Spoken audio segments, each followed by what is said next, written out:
vacant positions in the higher ranks. Councilwoman Moses. So moved. Councilwoman Frank. Second. It's been moved and seconded that we approve PR number 20132. Questions? Councilman Doucette. I pulled it by mistake. Okay.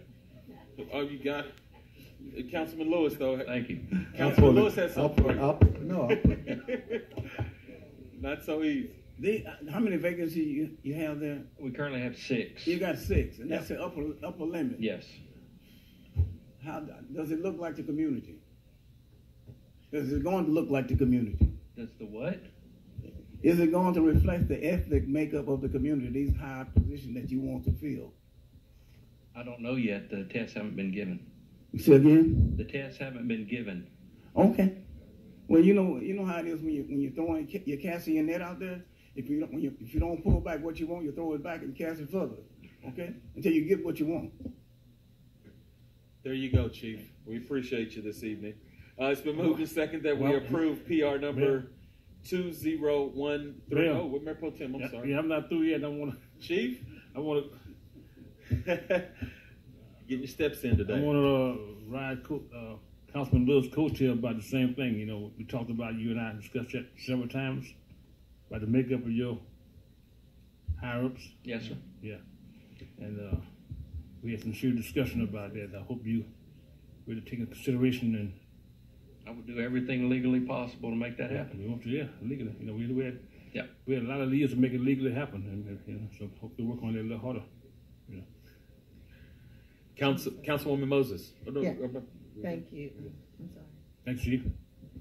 Thank you, Mayor. Chief, I know that the process into the council that I worked with, in particular, look at your background and getting rid of, moving the positions and getting the 6 vacant positions, 5 of them captains and 1 been engineer. But I understand the process, and I think if everybody understood the process, there are tests that are given so that community and people coming in can pass those exams.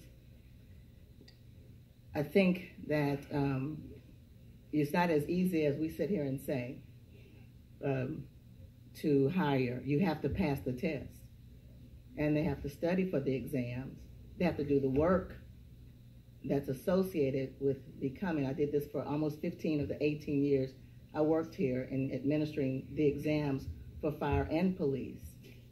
So study sessions, I think you've done, I suggest maybe study sessions or something, but the tests are not easy to pass. The mechanics are on the fire test are very difficult.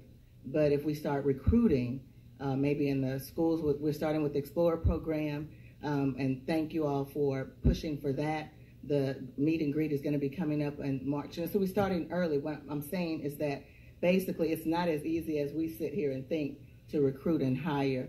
And I know that you'll do all you can to make it happen, but they have to take exams for all of these positions. I think all of them, the entry level, all the way up through captain, all the way up, they're all are tested vacancies and positions. So it's not as easy. If we could get our people to go to study sessions and the entire community to go in who's interested in it, to be able to study, to get to those positions, do what they can on their part to take the initiative to go get these positions, because it has to have some initiative. And we could, as council members, go to churches and get people to know about the test, make them aware of what's happening. And there's a part that we can do as council members to help our community understand that these jobs are available and how to prepare themselves to get these jobs. And so I think that we have a job here as city council members to allow them to our community people and anybody to come and get these exams and study for them and to take them. So I know that it's not as easy as we said. You have to be on the other side to see. And we recruited. We went to church. We did everything to get people to take the police test, the fire test, and a lot of times they just won't show up. So it's not, we can say everything at the table where we're sitting, but until you're on the other side doing the work, it is a whole different ball game.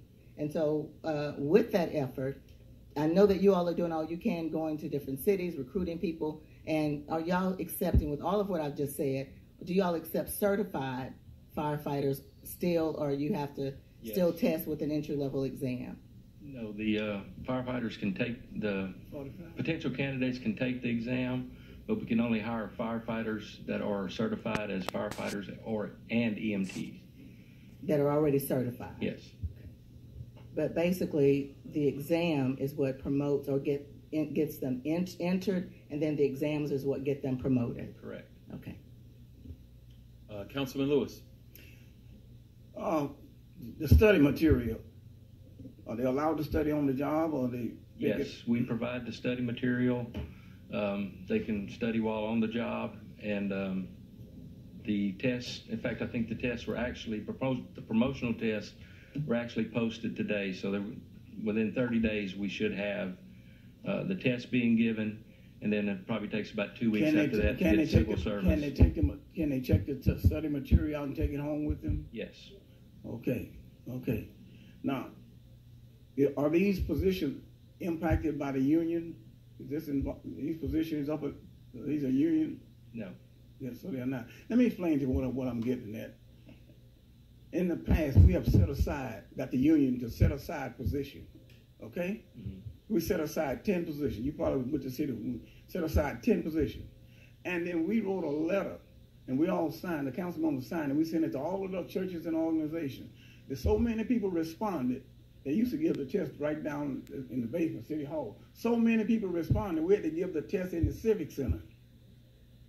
When people are when they are aware of what is going on, they will respond. Under the current contract, Port Arthur residents go to the top of the hiring list.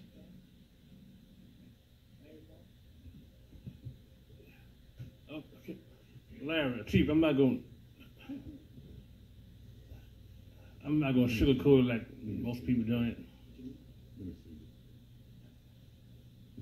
I came back here from the U.S. Army back in 1971, and I followed city government, reacted around city of Port Arthur, what's going on.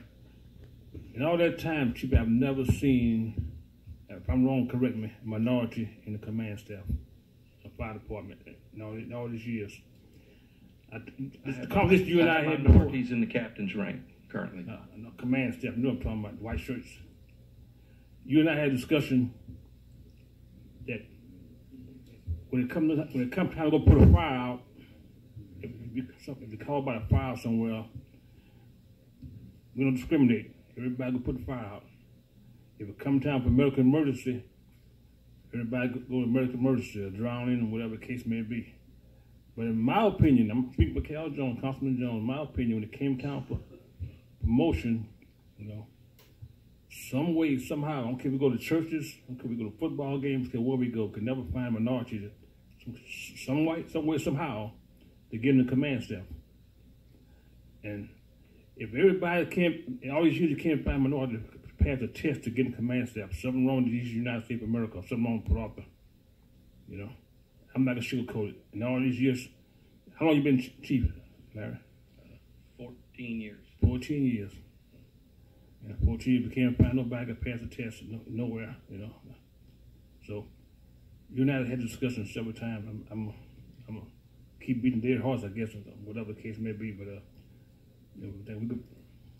we'll get there, I guess, one day. Hoping real soon. So it's hard to look in the mirror every day, see the makeup of the city, and I come see the firefighters makeup. It don't represent Port Arthur to me in the community. Appreciate you tonight, Chief. It's been moved and seconded that we approve PR